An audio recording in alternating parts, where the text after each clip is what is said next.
Sun Tzu and the Art of War. Chapter 1. Laying Plans. Sun Tzu said, "The art of war is of vital importance to the state. It is a matter of life and death, a road either to safety or to ruin. Hence it is a subject of inquiry which can on no account be neglected." The art of war, then, is governed by 5 constant factors to be taken into account in one's deliberations when seeking to determine the conditions obtaining in the field. These are 1. The moral law. 2. Heaven. 3. Earth. 4. The commander. 5. Method and discipline. The moral law causes the people to be in complete accord with their ruler, so that they will follow him regardless of their lives, undismayed by any danger. Heaven signifies night and day, cold and heat, times and seasons.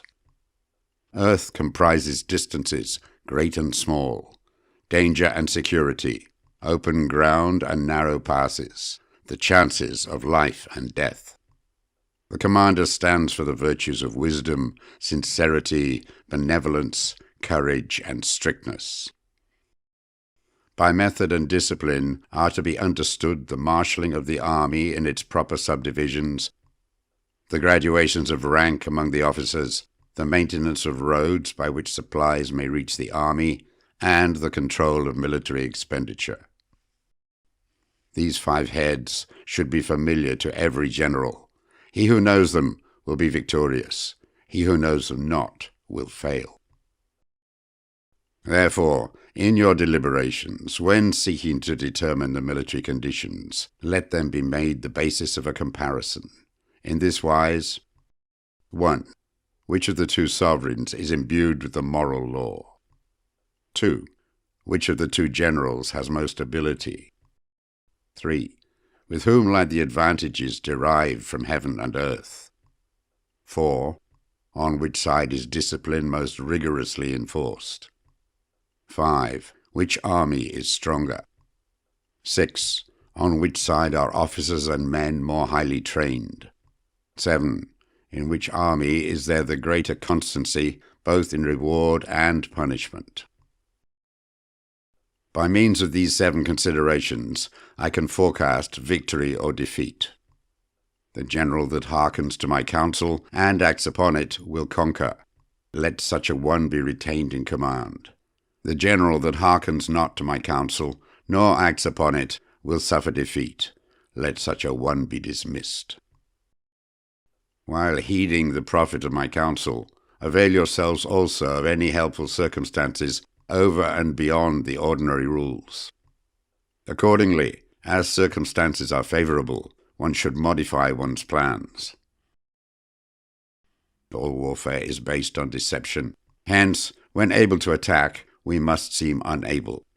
When using our forces, we must seem inactive. When we are near, we must make the enemy believe we are far away. When far away, we must make him believe we are near. Hold out baits to entice the enemy, feign disorder, and crush him. If he is secure at all points, be prepared for him. If he is in superior strength, evade him. If your opponent is of choleric temper, seek to irritate him. Pretend to be weak, that he may grow arrogant. If he is taking his ease, give him no rest. If his forces are united, separate them. Attack him when he is unprepared. Appear where you are not expected. These military devices leading to victory must not be divulged beforehand. Now, the general who wins a battle makes many calculations in his temple ere the battle is fought. The general who loses a battle makes but few calculations beforehand. Thus do many calculations lead to victory and few calculations to defeat. How much more no calculation at all? It is by attention to this point that I can foresee who is likely to win or lose. Chapter 2. Waging War. Sun Tzu said, In the operations of war, where there are in the field 1,000 swift chariots, as many heavy chariots, and 100,000 mail-clad soldiers, with provisions enough to carry them 1,000 li. The expenditure at home and at the front, including entertainment of guests, small items such as glue and paint, and some spent on chariots and armor, will reach the total of 1,000 ounces of silver per day. Such is the cost of raising an army of 100,000 men. When you engage in actual fighting, if victory is long in coming, then men's weapons will grow dull, and their ardor will be damped.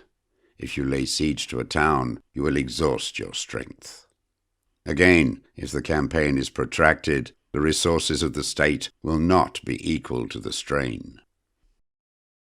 Now, when your weapons are dulled, your ardor damped, your strength exhausted, and your treasure spent, other chieftains will spring up to take advantage of your extremity. Then no man, however wise, will be able to avert the consequences that must ensue. Thus, though we have heard of stupid haste in war, cleverness has never been seen associated with long delays. There is no instance of a country having benefited from prolonged war. It is only one who is thoroughly acquainted with the evils of war that can thoroughly understand the profitable way of carrying it on. The skillful soldier does not raise a second levy, neither are his supply wagons loaded more than twice. Bring war material with you from home, but forage on the enemy. Thus the army will have food enough for its needs. Poverty of the state exchequer causes an army to be maintained by contributions from a distance. Contributing to maintain an army at a distance causes the people to be impoverished. On the other hand, the proximity of an army causes prices to go up, and high prices cause the people's substance to be drained away. When their substance is drained away, the peasantry will be afflicted by heavy exactions. With this loss of substance and exhaustion of strength, the homes of the people will be stripped bare, and 3/10 of their income will be dissipated, while government expenses for broken chariots, worn-out horses, breastplates and helmets, bows and arrows, spears and shields, protective mantles, draft oxen and heavy wagons will amount to 4/10 of its total revenue. Hence a wise general makes a point of foraging on the enemy. 1 cartload of the enemy's provisions is equivalent to 20 of one's own, and likewise a single pickle from his provender is equal to 20 from one's own store. Now, in order to kill the enemy, our men must be roused to anger. That there may be advantage from defeating the enemy, they must have their rewards. Therefore, in chariot fighting, when 10 or more chariots have been taken, those should be rewarded who took the first. Our own flags should be substituted for those of the enemy, and the chariots mingled and used in conjunction with our own. The captured soldiers should be kindly treated and kept. This is called using the conquered foe to augment one's own strength. In war, then, let your great object be victory, not lengthy campaigns. Thus it may be known that the leader of armies is the arbiter of the people's fate, the man on whom it depends whether the nation shall be in peace or in peril. Chapter 3. Attack by Stratagem. Sun Tzu said, "In the practical art of war, the best thing of all is to take the enemy's country whole and intact. To shatter and destroy it is not so good. So too, it is better to recapture an army entire than to destroy it, to capture a regiment, a detachment, or a company entire than to destroy them. Hence, to fight and conquer in all your battles is not supreme excellence. Supreme excellence consists in breaking the enemy's resistance without fighting." Thus, the highest form of generalship is to balk the enemy's plans. The next best is to prevent the junction of the enemy's forces. The next, in order, is to attack the enemy's army in the field, and the worst policy of all is to besiege walled cities. The rule is not to besiege walled cities if it can possibly be avoided. The preparation of mantlets, movable shelters, and various implements of war will take up 3 whole months, and the piling up of mounds over against the walls will take 3 months more. The general, unable to control his irritation, will launch his men to the assault like swarming ants, with the result that 1/3 of his men are slain, while the town still remains untaken. Such are the disastrous effects of a siege. Therefore, the skilled leader subdues the enemy's troops without any fighting. He captures their cities without laying siege to them. He overthrows their kingdom without lengthy operations in the field. With his forces intact, he will dispute the mastery of the empire, and thus, without losing a man, his triumph will be complete. This is the method of attacking by stratagem. It is the rule in war, if our forces are 10 to the enemy's 1, to surround him; if 5 to 1, to attack him; if twice as numerous, to divide our army into 2. If equally matched, we can offer battle. If slightly inferior in numbers, we can avoid the enemy. If quite unequal in every way, we can flee from him. Hence, though an obstinate fight may be made by a small force, in the end it must be captured by the larger force. Now, the general is the bulwark of the state. If the bulwark is complete at all points, the state will be strong. If the bulwark is defective, the state will be weak. There are 3 ways in which a ruler can bring misfortune upon his army: by commanding the army to advance or to retreat, being ignorant of the fact that it cannot obey. This is called hobbling the army. By attempting to govern an army in the same way as he administers a kingdom, being ignorant of the conditions which obtain in an army.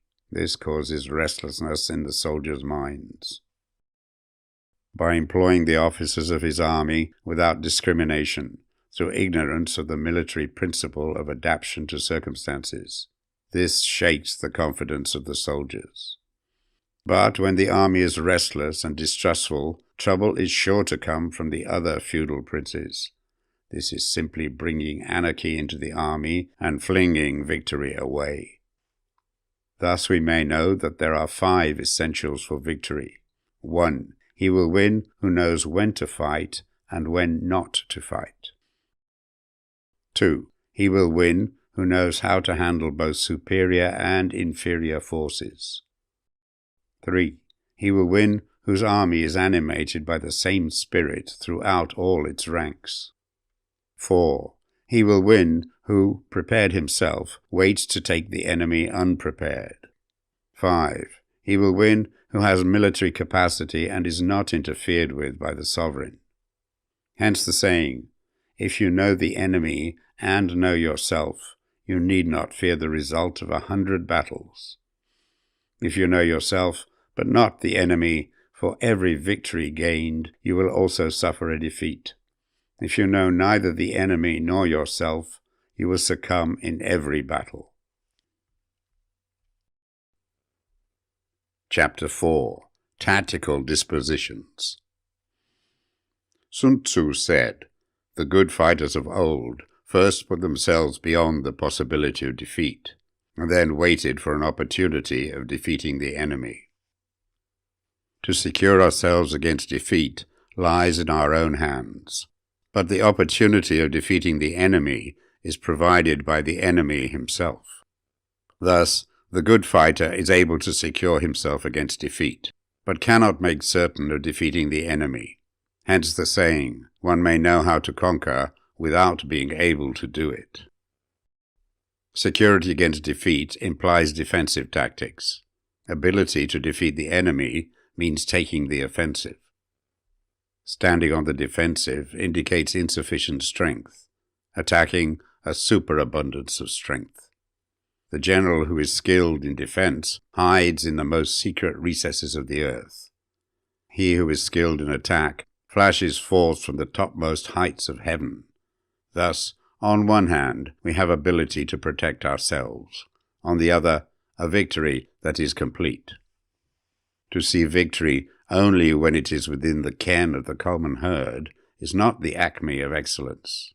Neither is it the acme of excellence if you fight and conquer, and the whole empire says, "Well done."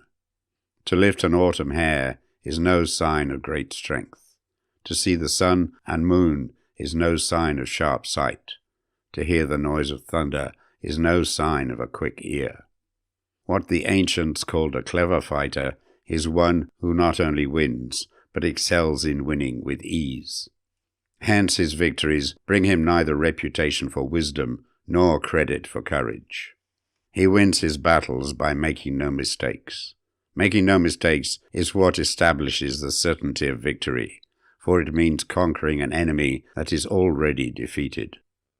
Hence the skillful fighter puts himself into a position which makes defeat impossible, and does not miss the moment for defeating the enemy. Thus it is that in war the victorious strategist only seeks battle after the victory has been won, whereas he who is destined to defeat first fights and afterwards looks for victory. The consummate leader cultivates the moral law and strictly adheres to method and discipline. Thus it is in his power to control success. In respect of military method, we have, firstly, measurement, secondly, estimation of quantity, thirdly, calculation, fourthly, balancing of chances, fifthly, victory. Measurement owes its existence to earth, estimation of quantity to measurement, calculation to estimation of quantity, balancing of chances to calculation, and victory to balancing of chances. A victorious army, opposed to a routed one, is as a pound's weight placed in a scale against a single grain. The onrush of a conquering force is like the bursting of pent-up waters into a chasm 1,000 fathoms deep. Chapter 5. Energy. Sun Tzu said, "The control of a large force is the same principle as the control of a few men. It is merely a question of dividing up their numbers." Fighting with a large army under your command is nowise different from fighting with a small one. It is merely a question of instituting signs and signals. To ensure that your whole host may withstand the brunt of the enemy's attack and remain unshaken, this is effected by maneuvers direct and indirect. That the impact of your army may be like a grindstone dashed against an egg, this is effected by the science of weak points and strong. In all fighting, the direct method may be used for joining battle, but indirect methods will be needed in order to secure victory. Indirect tactics, efficiently applied, are inexhaustible as heaven and earth, unending as the flow of rivers and streams. Like the sun and moon, they end, but to begin anew. Like the 4 seasons, they pass away to return once more. There are not more than 5 musical notes, yet the combinations of these 5 give rise to more melodies than can ever be heard. There are not more than 5 primary colors, blue, yellow, red, white, black. Yet in combination they produce more hues than can ever be seen. There are not more than 5 cardinal tastes, sour, acrid, salt, sweet, bitter. Yet combinations of them yield more flavors than can ever be tasted. In battles there are not more than 2 methods of attack, the direct and the indirect. Yet these 2 in combination give rise to an endless series of maneuvers. The direct and the indirect lead on to each other in turn. It is like moving in a circle. You never come to an end. Who can exhaust the possibilities of their combination? The onset of troops is like the rush of a torrent which will even roll stones along in its course. The quality of decision is like the well-timed swoop of a falcon which enables it to strike and destroy its victim. Therefore the good fighter will be terrible in his onset and prompt in his decision. Energy may be likened to the bending of a crossbow. decision to the releasing of a trigger. Amid the turmoil and tumult of battle, there may be seeming disorder, and yet no real disorder at all.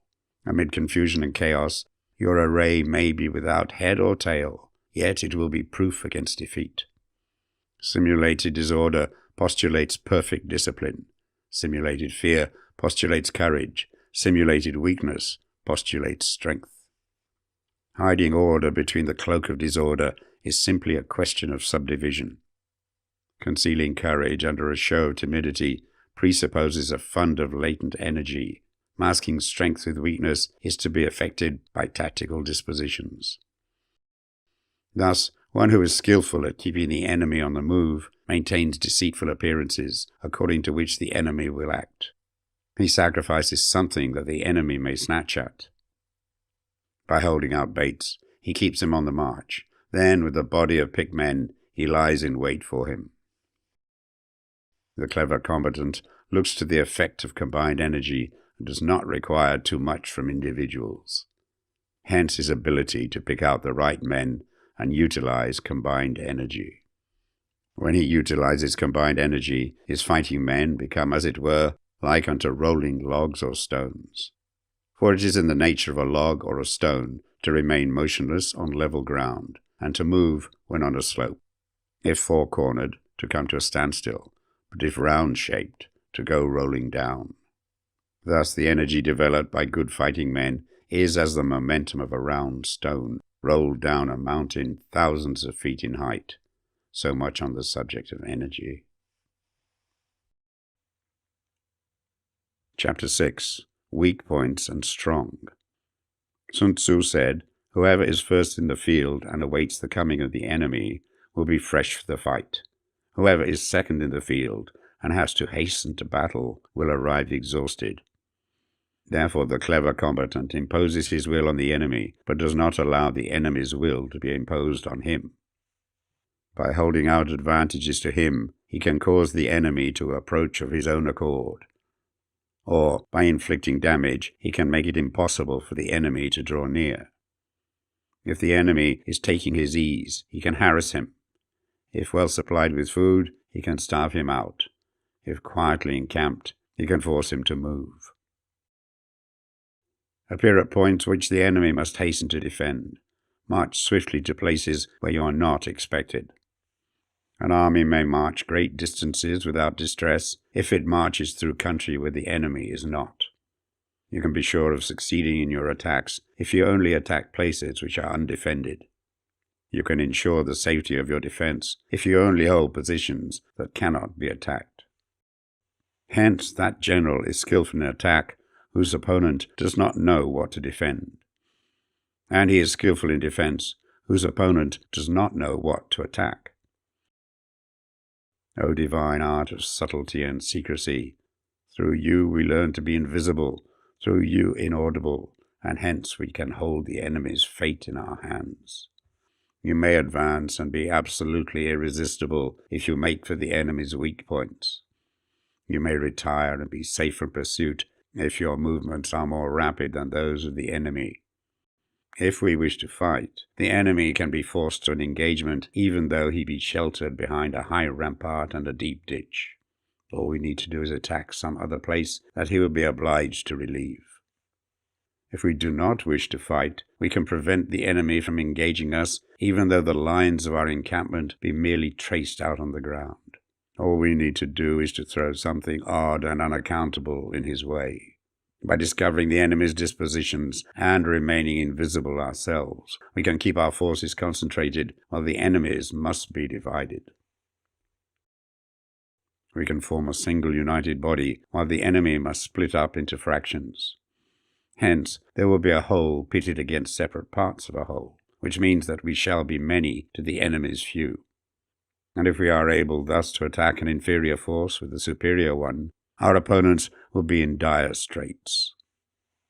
The spot where we intend to fight must not be made known, for then the enemy will have to prepare against a possible attack at several different points, and his forces being thus distributed in many directions, the numbers we shall have to face at any given point will be proportionately few. For should the enemy strengthen his van, he will weaken his rear. Should he strengthen his rear, he will weaken his van. Should he strengthen his left, he will weaken his right. Should he strengthen his right, he will weaken his left. If he sends reinforcements everywhere, he will everywhere be weak. Numerical weakness comes from having to prepare against possible attacks. Numerical strength from compelling our adversary to make these preparations against us. Knowing the place and the time of the coming battle, we may concentrate from the greatest distances in order to fight. But if neither time nor place be known, then the left wing will be impotent to succor the right equally impotent to succor the left, the van unable to relieve the rear, or the rear to support the van. How much more so if the furthest portions of the army are anything under 100 li apart, and even the nearest are separated by several li. Though according to my estimate the soldiers of Wei exceeded our own in number, that shall advantage them nothing in the matter of victory. I say then that victory can be achieved. Though the enemy be stronger in numbers, we may prevent him from fighting, scheme so as to discover his plans and the likelihood of their success. Rouse him and learn the principle of his activity or inactivity. Force him to reveal himself so as to find out his vulnerable spots. Carefully compare the opposing army with your own, so that you may know where strength is superabundant and where it is deficient. In making tactical dispositions, the highest pitch you can attain is to conceal them. Conceal your dispositions, and you will be safe from the prying of the subtlest spies, from the machinations of the wisest brains. How victory may be produced for them out of the enemy's own tactics, that is what the multitude cannot comprehend. All men can see the tactics whereby I conquer, but what none can see is the strategy out of which victory is evolved. Do not repeat the tactics which have gained you one victory, but let your methods be regulated by the infinite variety of circumstances. Military tactics are like unto water, for water in its natural course runs away from high places and hastens downwards. So in war, the way is to avoid what is strong and to strike at what is weak. Water shapes its course according to the nature of the ground over which it flows. The soldier works out his victory in relation to the foe whom he is facing. Therefore, just as water retains no constant shape, so in warfare there are no constant conditions. He who can modify his tactics in relation to his opponent and thereby succeed in winning may be called a heaven-born captain. The 5 elements, water, fire, wood, metal, earth, are not always equally predominant. The 4 seasons make way for each other in turn. There are short days and long. The moon has its periods of waning and waxing. Chapter 7. Maneuvering. Sun Tzu said, "In war, the general receives his commands from the sovereign. Having collected an army and concentrated his forces, he must blend and harmonize the different elements thereof before pitching his camp. After that comes tactical maneuvering, than which there is nothing more difficult.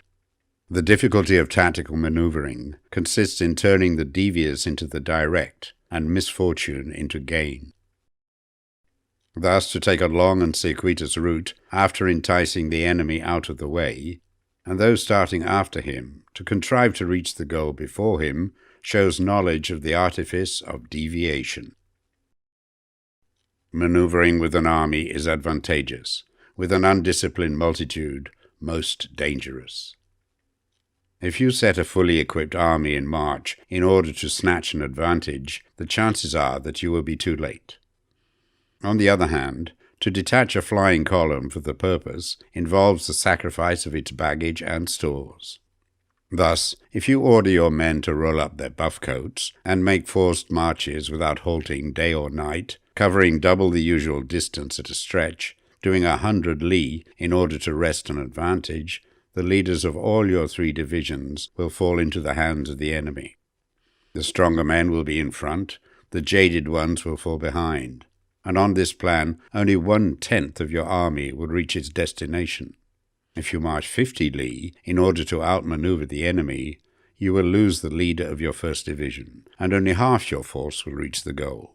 If you march 30 li with the same object, 2/3 of your army will arrive. We may take it, then, that an army without its baggage train is lost. Without provisions, it is lost. Without bases of supply, it is lost. We cannot enter into alliance until we are acquainted with the designs of our neighbors. We are not fit to lead an army on the march unless we are familiar with the face of the country, its mountains and forests, its pitfalls and precipices, its marshes and swamps. We shall be unable to turn natural advantage to account unless we make use of local guides. In war, practice dissimulation, and you will succeed. Whether to concentrate or to divide your troops must be decided by circumstances. Let your rapidity be that of the wind, your compactness that of the forest. In raiding and plundering, be like fire. Immovability is like a mountain. Let your plans be dark and impenetrable as night, and when you move, fall like a thunderbolt.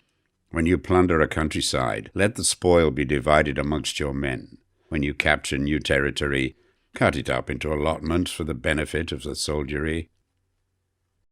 Ponder and deliberate before you make a move. He will conquer who has learned the artifice of deviation. Such is the art of maneuvering. The Book of Army Management says, on the field of battle, the spoken word does not carry far enough. Hence the institution of gongs and drums. Nor can ordinary objects be seen clearly enough. Hence the institution of banners and flags. Gongs and drums, banners and flags are means whereby the ears and eyes of the host may be focused on one particular point. The host thus forming a single united body, it is impossible either for the brave to advance alone or for the cowardly to retreat alone. This is the art of handling large masses of men.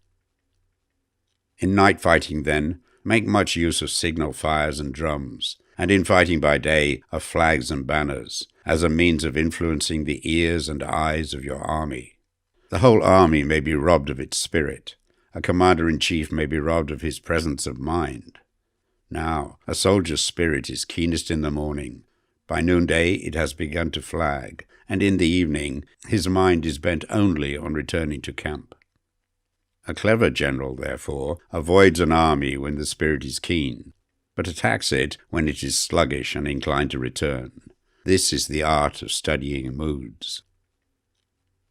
Disciplined and calm, to await the appearance of disorder and hubbub amongst the enemy.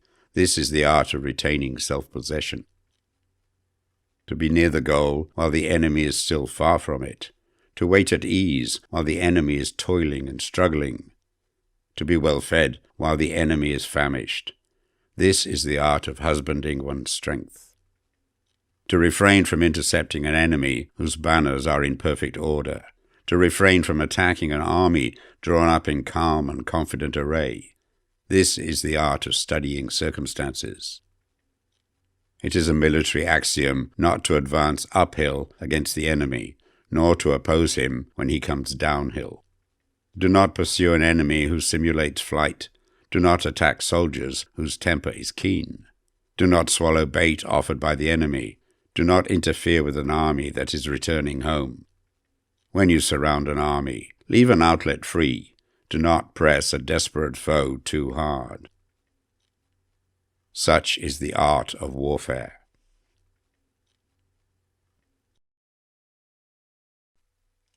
Chapter 8. Variation in Tactics. Sun Tzu said, in war, the general receives his commands from the sovereign, collects his army, and concentrates his forces. When in difficult country, do not encamp. In country where high roads intersect, join hands with your allies. Do not linger in dangerously isolated positions. In hemmed-in situations, you must resort to stratagem. In desperate position, you must fight. There are roads which must not be followed, armies which must not be attacked, towns which must be besieged, positions which must not be contested, commands of the sovereign which must not be obeyed. The general who thoroughly understands the advantages that accompany variation of tactics knows how to handle his troops. The general who does not understand these may be well acquainted with the configuration of the country, yet he will not be able to turn his knowledge to practical account.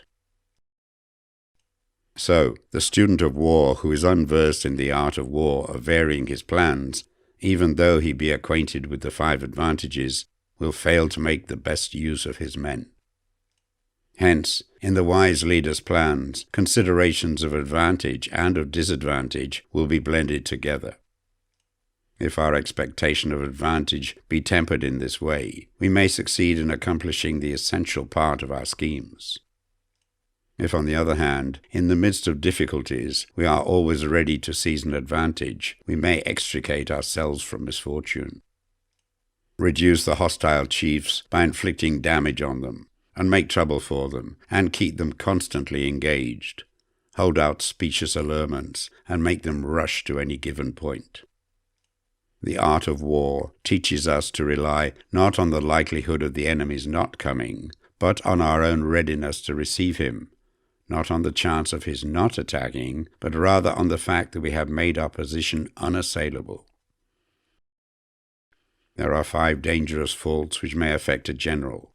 1. Recklessness, which leads to destruction. 2.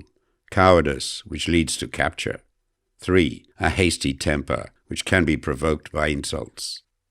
4. A delicacy of honor, which is sensitive to shame. 5.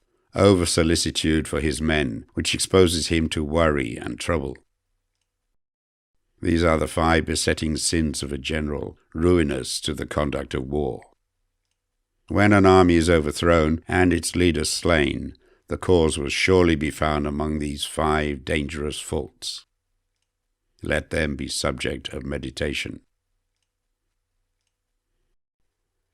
Chapter 9. The Army on the March. Sun Tzu said, "We come now to the question of encamping the army and observing signs of the enemy. Pass quickly over mountains and keep in the neighborhood of valleys. Camp in high places, facing the sun. Do not climb heights in order to fight. So much for mountain warfare. After crossing a river, you should get far away from it. When an invading force crosses a river in its onward march, do not advance to meet it midstream. It will be best to let half the army get across and then deliver your attack. If you are anxious to fight, you should not go to meet the invader near a river which he has to cross. Moor your craft higher up than the enemy and facing the sun. Do not move upstream to meet the enemy. So much for river warfare. In crossing salt marshes, your sole concern should be to get over them quickly without any delay. If forced to fight in a salt marsh, you should have water and grass near you and get your back to a clump of trees. So much for operations in salt marshes. In dry, level country, take up an easily accessible position with rising ground to your right and on your rear, so that the danger may be in front and safety lie behind. So much for campaigning in flat country. These are 4 useful branches of military knowledge which enabled the Yellow Emperor to vanquish 4 several sovereigns.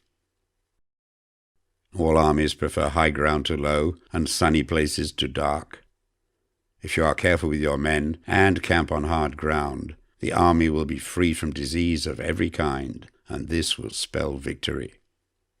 When you come to a hill or a bank, occupy the sunny side, with the slope on your right rear. Thus, you will at once act for the benefit of your soldiers and utilize the natural advantages of the ground. When, in consequence of heavy rains up country, a river which you wish to ford is swollen and flecked with foam, you must wait till it subsides. Country in which there are precipitous cliffs with torrents running between, deep natural hollows, confined places, tangled thickets, quagmires and crevices, should be left with all possible speed and not approached. While we keep away from such places, we should get the enemy to approach them. While we face them, we should let the enemy have them on its rear. If in the neighborhood of your camp there should be any hilly country, Ponds surrounded by aquatic grass, hollow basins filled with reeds, or woods with thick undergrowth, they must be carefully routed out and searched. For these are places where men in ambush or insidious spies are likely to be lurking. When the enemy is close at hand and remains quiet, he is relying on the natural strength of his position. When he keeps aloof and tries to provoke a battle, he is anxious for the other side to advance. If his place of encampment is easy of access, he is tendering a bait. Movement amongst the trees of a forest shows that the enemy is advancing. The appearance of a number of screens in the midst of thick grass means that the enemy wants to make us suspicious. The rising of birds in their flight is the sign of an ambuscade. Startled beasts indicate that a sudden attack is coming. When there is dust rising in a high column, it is the sign of chariots advancing. When the dust is low, but spread over a wide area, it betokens the approach of infantry. When it branches out in different directions, it shows that parties have been sent to collect firewood. A few clouds of dust moving to and fro signify that the army is encamping. Humble words and increased preparations are signs that the enemy is about to advance. Violent language and driving forward as if to attack are signs that he will retreat. When the light chariots come out first and take up a position on the wings, it is a sign that the enemy is forming for battle.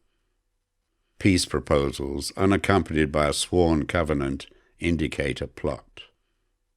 When there is much running about and the soldiers fall into rank, it means that the critical moment has come. When some are seen advancing and some retreating, it is a lure. When the soldiers stand leaning on their spears, they are faint from want of food. If those who are sent to draw water begin by drinking themselves, the army is suffering from thirst. If the enemy sees an advantage to be gained and makes no effort to secure it, the soldiers are exhausted. If birds gather on any spot, it is unoccupied. Clamour by night betokens nervousness. If there is a disturbance in the camp, the general's authority is weak. If the banners and flags are shifted about, sedition is afoot. If the officers are angry, it means the men are weary. When an army feeds its horses with grain and kills its cattle for food, and when the men do not hang their cooking pots over the campfires, showing that they will not return to their tents, you may know that they are determined to fight to the death. The sign of men whispering together in small knots or speaking in subdued tones points to disaffection amongst the rank and file. Too frequent rewards signify that the enemy is at the end of his resources. Too many punishments betray a condition of dire distress. To begin by bluster, but afterwards to take fright at the enemy's numbers, shows a supreme lack of intelligence. When envoys are sent with compliments in their mouths, it is a sign that the enemy wishes for a truce. If the enemy's troops march up angrily and remain facing ours for a long time without either joining battle or taking themselves off again, the situation is one that demands great vigilance and circumspection.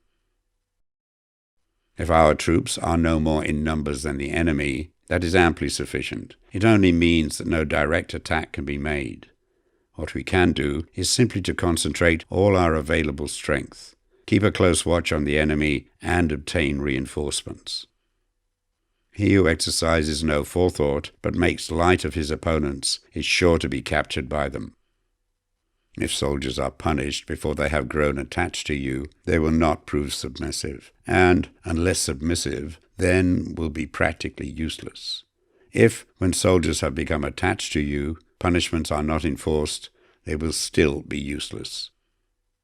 Therefore, soldiers must be treated in the first instance with humanity, but kept under control by means of iron discipline.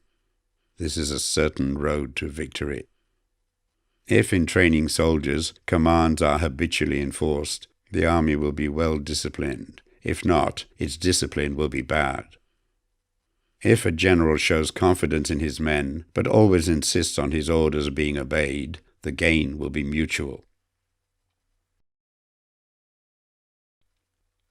Chapter 10. Terrain. Sun Tzu said, We may distinguish 6 kinds of terrain, to wit: 1. Accessible ground. 2. Entangling ground. 3. Temporizing ground. 4. Narrow passes. 5. Precipitous heights. 6. Positions at a great distance from the enemy. Ground which can be freely traversed by both sides is called accessible. With regard to ground of this nature, be before the enemy in occupying the raised and sunny spots, and carefully guard your line of supplies. Then you will be able to fight with advantage. Ground which can be abandoned but is hard to reoccupy is called entangling. From a position of this sort, if the enemy is unprepared, you may sally forth and defeat him. But if the enemy is prepared for your coming, and you fail to defeat him, then, return being impossible, disasters will ensue. When the position is such that neither side will gain by making the first move, it is called temporizing ground. In a position of this sort, even though the enemy should offer us an attractive bait, it will be advisable not to stir forth, but rather to retreat, thus enticing the enemy in his turn. Then, when part of his army has come out, we may deliver our attack with advantage. With regard to narrow passes, if you can occupy them first, let them be strongly garrisoned and await the advent of the enemy. Should the army forestall you in occupying a pass, do not go after him if the pass is fully garrisoned, but only if it is weakly garrisoned. With regard to precipitous heights, if you are beforehand with your adversary, you should occupy the raised and sunny spots, and there wait for him to come up. If the enemy has occupied them before you, do not follow him, but retreat and try to entice him away. If you are situated at a great distance from the enemy, and the strength of the 2 armies is equal, it is not easy to provoke a battle, and fighting will be to your disadvantage. These 6 are the principles connected with earth. The general who has attained a responsible post must be careful to study them. Now an army is exposed to 6 several calamities, not arising from natural causes, but from faults for which the general is responsible. These are: 1. Flight. 2. Insubordination. 3. Collapse. 4. Ruin. 5. Disorganization. 6. Rout. Other conditions being equal, if one force is hurled against another 10 times its size, the result will be the flight of the former. When the common soldiers are too strong and their officers too weak, the result is insubordination. When the officers are too strong and the common soldiers too weak, the result is collapse. When the higher officers are angry and insubordinate, and on meeting the enemy give battle on their own account from a feeling of resentment, before the commander-in-chief can tell whether or no he is in a position to fight, the result is ruin. When the general is weak and without authority, when his orders are not clear and distinct, when there are no fixed duties assigned to officers and men, and the ranks are formed in a slovenly, haphazard manner, the result is utter disorganization. When a general, unable to estimate the enemy's strength, allows an inferior force to engage a larger one, or hurls a weak detachment against a powerful one, and neglects to place picked soldiers in the front rank, the result must be rout. There are 6 ways of courting defeat, which must be carefully noted by the general who has attained a responsible post. The natural formation of the country is the soldier's best ally, but a power of estimating the adversary, of controlling the forces of victory, and of shrewdly calculating difficulties, dangers, and distances constitutes the test of a great general. He who knows these things, and in fighting puts his knowledge into practice, will win his battles. He who knows them not, nor practices them, will surely be defeated. If fighting is sure to result in victory, then you must fight, even though the ruler forbid it. If fighting will not result in victory, then you must not fight, even at the ruler's bidding. The general who advances without coveting fame and retreats without fearing disgrace, whose only thought is to protect his country and do good service for his sovereign, is the jewel of the kingdom.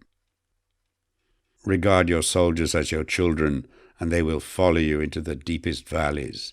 Look upon them as your own beloved sons, and they will stand by you even unto death. If, however, you are indulgent, but unable to make your authority felt, kind-hearted, but unable to enforce your commands, and incapable, moreover, of quelling disorder, then your soldiers must be likened to spoilt children. They are useless for any practical purpose. If we know that our own men are in a condition to attack, but are unaware that the enemy is not open to attack, we have gone only halfway towards victory. If we know that the enemy is open to attack, but are unaware that our own men are not in a condition to attack, we have only gone halfway towards victory. If we know that the enemy is open to attack, and also know that our men are in a condition to attack, but are unaware that the nature of the ground makes fighting impracticable, we have still gone only halfway towards victory. Hence the experienced soldier, once in motion, is never bewildered. Once he has broken camp, he is never at a loss. Hence the saying, if you know the enemy and know yourself, your victory will not stand in doubt. If you know heaven and know earth, you may make your victory complete. Chapter 11. The 9 Situations. Sun Tzu said, "The art of war recognizes 9 varieties of ground. 1. Dispersive ground. 2. Facile ground. 3. Contentious ground. 4. Open ground. 5. Ground of intersecting highways. 6. Serious ground. 7. Difficult ground. 8. Hemmed-in ground. 9. Desperate ground." When a chieftain is fighting in his own territory, it is dispersive ground. When he has penetrated into hostile territory, but to no great distance, it is facile ground. Ground the possession of which imports great advantage to either side is contentious ground. Ground on which each side has liberty of movement is open ground. Ground which forms the key to 3 contiguous states, so that he who occupies it first has most of the empire at his command, is a ground of intersecting highways. When an army has penetrated into the heart of a hostile country, leaving a number of fortified cities in its rear, it is serious ground. Mountain forests, rugged steeps, marshes and fens, all country that is hard to traverse, this is difficult ground. Ground which is reached through narrow gorges, and from which we can only retire by tortuous paths, so that a small number of the enemy would suffice to crush a large body of our men. This is hemmed-in ground. Ground on which we can only be saved from destruction by fighting without delay is desperate ground. On dispersive ground, therefore, fight not. On facile ground, halt not. On contentious ground, attack not. On open ground, do not try to block the enemy's way. On the ground of intersecting highways, join hands with your allies. On serious ground, gather in plunder. In difficult ground, keep steadily on the march. On hemmed-in ground, resort to stratagem. On desperate ground, fight. Those who were called skillful leaders of old knew how to drive a wedge between the enemy's front and rear, to prevent cooperation between his large and small divisions, to hinder the good troops from rescuing the bad, the officers from rallying their men. When the enemy's men were united, they managed to keep them in disorder. When it was to their advantage, they made a forward move. When otherwise, they stopped still. If asked how to cope with a great host of the enemy in orderly array and on the point of marching to the attack, I should say, begin by seizing something which your opponent holds dear. Then he will be amenable to your will. Rapidity is the essence of war. Take advantage of the enemy's unreadiness. Make your way by unexpected routes, and attack unguarded spots. The following are the principles to be observed by an invading force. The further you penetrate into a country, the greater will be the solidarity of your troops, and thus the defenders will not prevail against you. Make forays in fertile country in order to supply your army with food. Carefully study the well-being of your men, and do not overtax them. Concentrate your energy and hoard your strength. Keep your army continually on the move, and devise unfathomable plans. Throw your soldiers into positions whence there is no escape, and they will prefer death to flight. If they will face death, there is nothing they may not achieve. Officers and men alike will put forward their uttermost strength. Soldiers, when in desperate straits, lose the sense of fear. If there is no place of refuge, they will stand firm. If they are in hostile country, they will show a stubborn front. If there is no help for it, they will fight hard. Thus, without waiting to be marshalled, the soldiers will be constantly on the qui-vive, without waiting to be asked.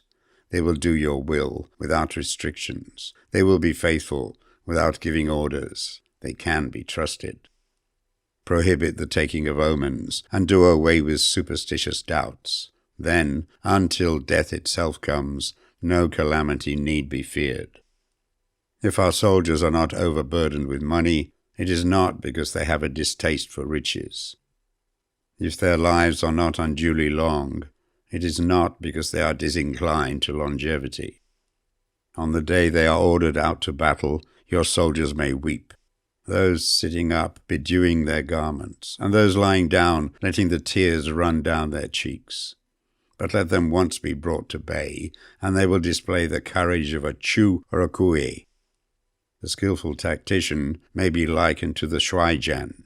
Now the shuaijian is a snake that is found in the Jiong Mountains. Strike at its head, and you will be attacked by its tail. Strike at its tail, and you will be attacked by its head. Strike at its middle, and you will be attacked by the head and tail, both. Asked if an army can be made to imitate the shuaijian, I should answer yes. For the men of Wu and the men of Yue are enemies, yet if they are crossing a river in the same boat and are caught by a storm, they will come to each other's assistance, just as the left hand helps the right. Hence it is not enough to put one's trust in the tethering of horses and the burying of chariot wheels in the ground. The principle on which to manage an army is to set up one standard of courage which all must reach. How to make the best of both strong and weak, that is a question involving the proper use of ground. Thus, the skillful general conducts his army just as though he were leading a single man, willy-nilly, by the hand. It is the business of a general to be quiet and thus ensure secrecy, upright and just, and thus maintain order. He must be able to mystify his officers and men by false reports and appearances, and thus keep them in total ignorance. By altering his arrangements and changing his plans, he keeps the enemy without definite knowledge.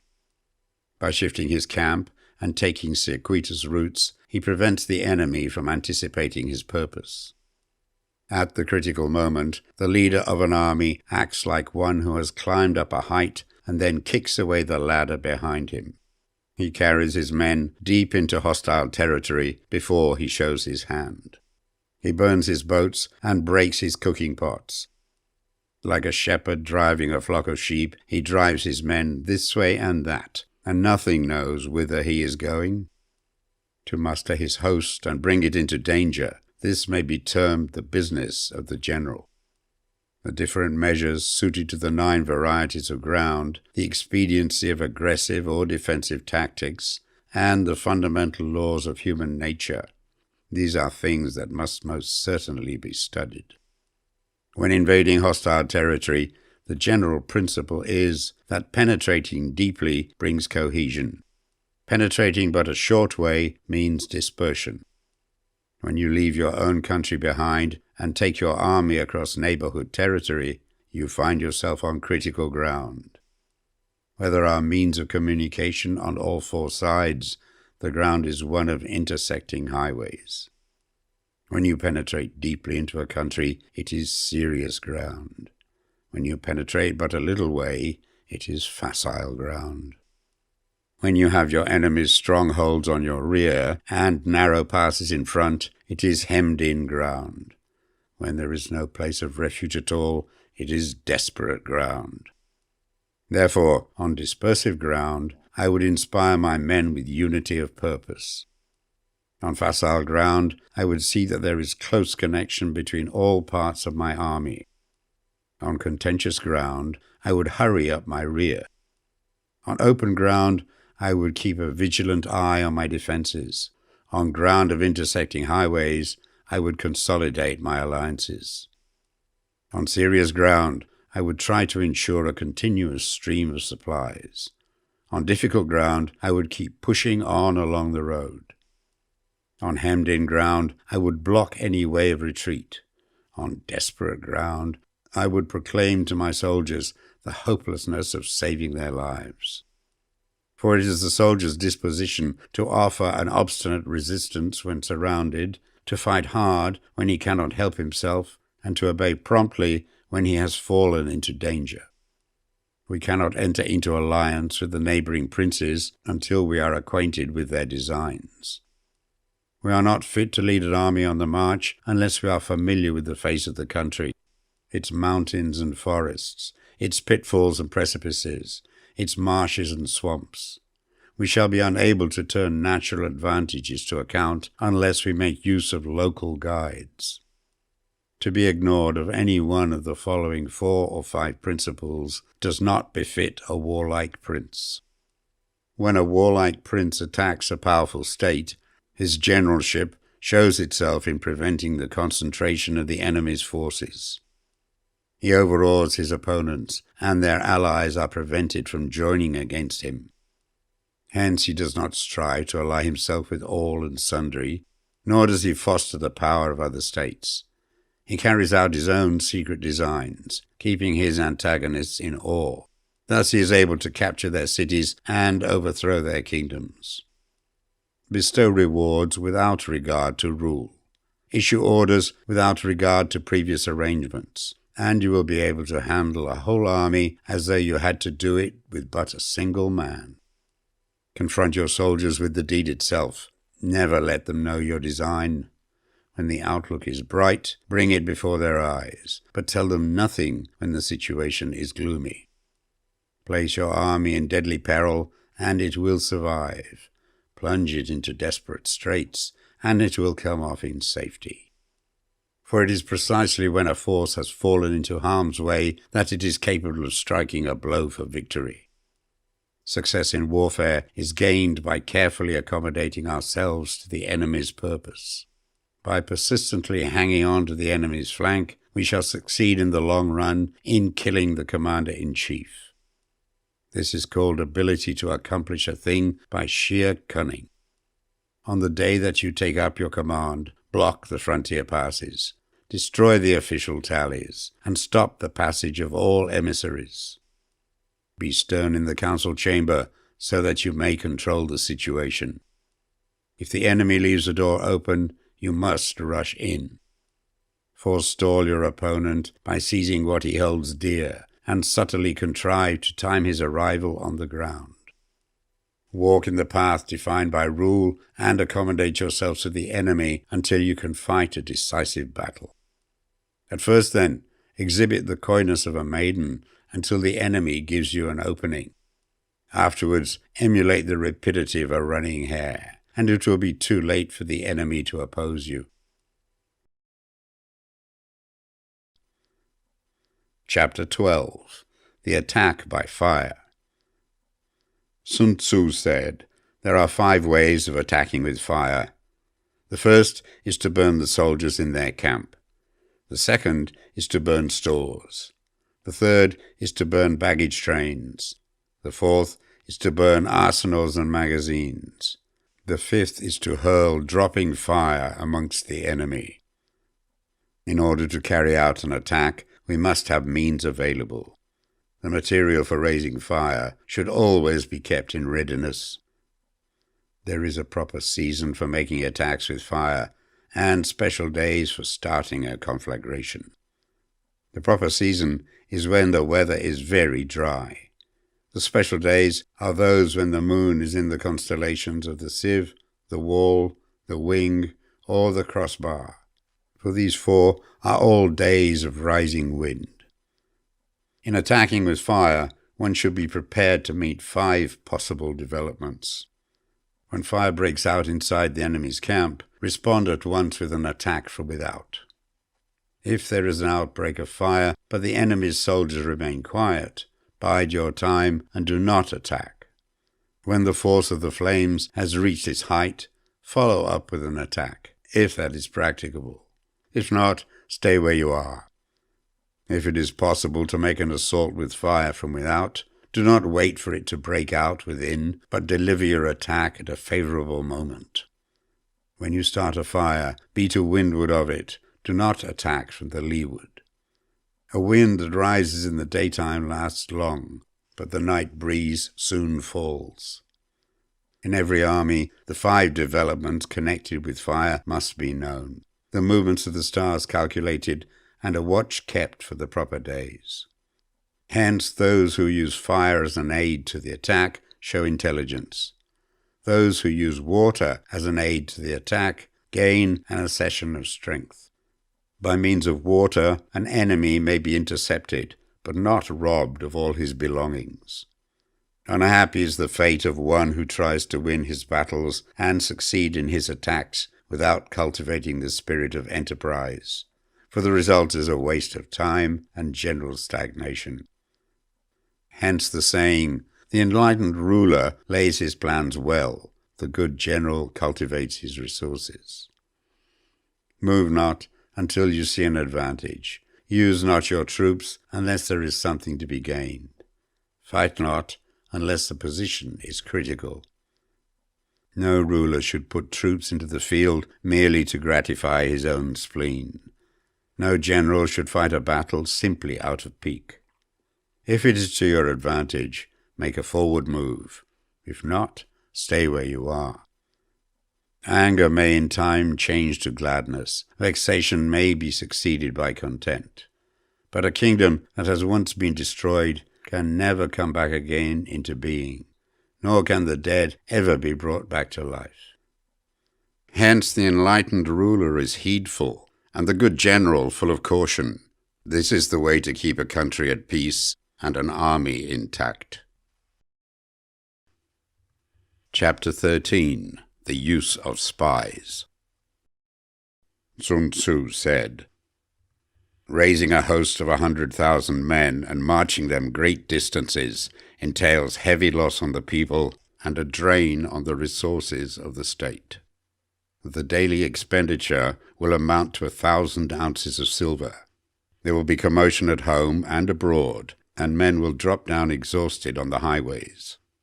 As many as 700,000 families will be impeded in their labor. Hostile armies may face each other for years, striving for the victory which is decided in a single day. This being so, to remain in ignorance of the enemy's condition simply because one grudges the outlay of 100 ounces of silver in honors and emoluments is the height of inhumanity. One who acts thus is no leader of men, no present help to his sovereign, no master of victory. Thus, what enables the wise sovereign and the good general to strike and conquer and achieve things beyond the reach of ordinary men is foreknowledge.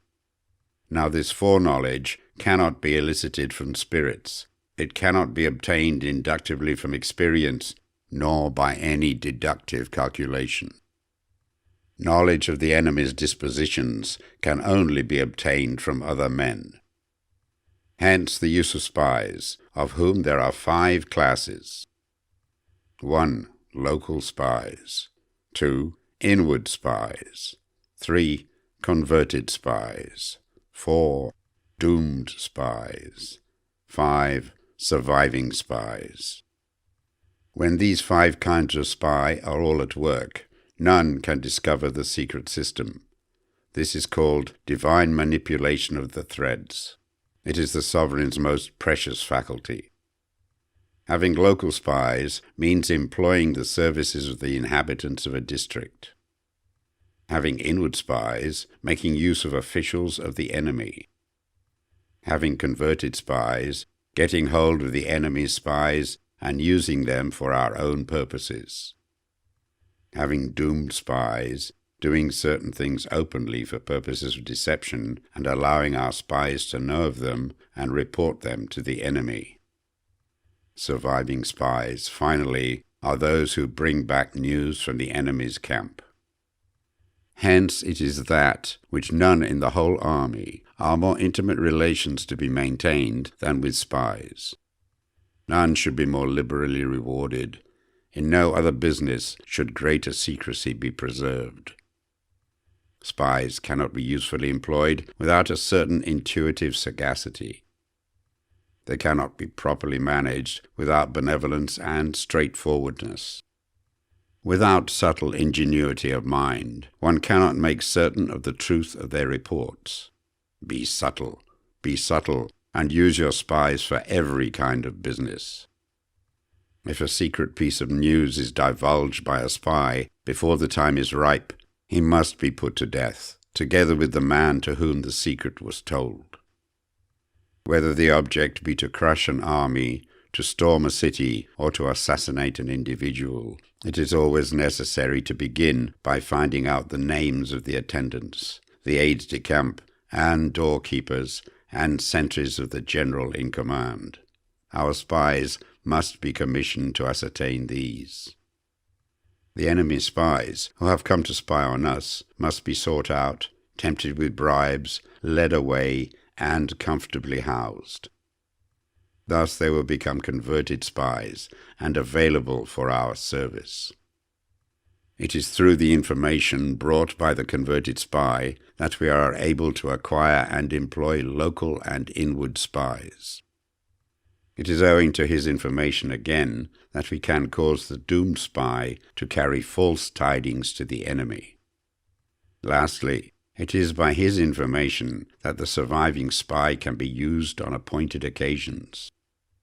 The end and aim of spying, in all its 5 varieties, is knowledge of the enemy, and this knowledge can only be derived in the first instance from the converted spy. Hence it is essential that the converted spy be treated with the utmost liberality. Of old, the rise of the Yin dynasty was due to Ai Chi, who had served under the Hsia. Likewise, the rise of the Zhou dynasty was due to Liu Ya, who had served under the Yin. Hence, it is only the enlightened ruler and the wise general who will use the highest intelligence of the army for purposes of spying, and thereby they achieve great results. Spies are a most important element in warfare, because on them depends an army's ability to move.